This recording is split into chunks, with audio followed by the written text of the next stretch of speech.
Welcome M study Kumar YouTube channel में आप सभी का बहुत बहुत स्वागत है। मैं महेश चांद आज नया टॉपिक लेके आया हूँ, लॉज ऑफ रिफ्लेक्शन। आज हम पढ़ने के लिए जा रहे हैं कि लॉज ऑफ रिफ्लेक्शन क्या होता है। What is the laws of reflection.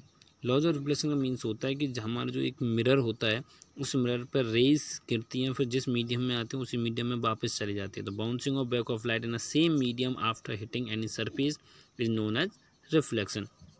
Incident ray आ रही है, इस मिरर से टकरा रही है, मिरर से टकराने के बाद रिफ्लेक्टेड रे होगी, तो इसको बोलते हैं रिफ्लेक्टेड रे, जो वापस जिस मीडियम में आती है उसी में वापस चली जाती है।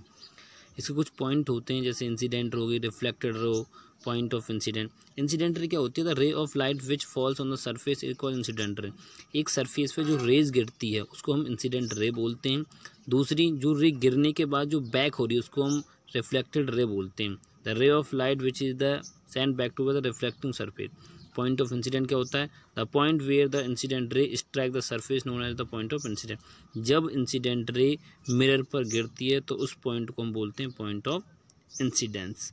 तो पॉइंट ऑफ इंसिडेंस, इसके आगे जब अब देखते हैं तो कुछ angle of incidence, angle of reflection जो हमारे मेजरमेंट होते हैं।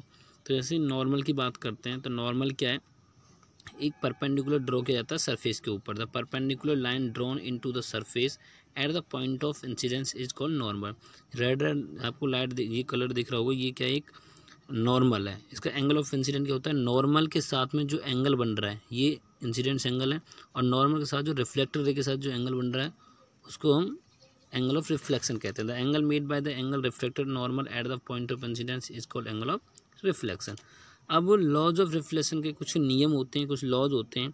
तो फर्स्ट नियम क्या कहता है? जो इंसिडेंट रे होती है और reflected ray and normal I line same plane, ये जो तीनों रेज जो हैं वो एक ही प्लेन पर लाई करती हैं, एक ही पॉइंट पर।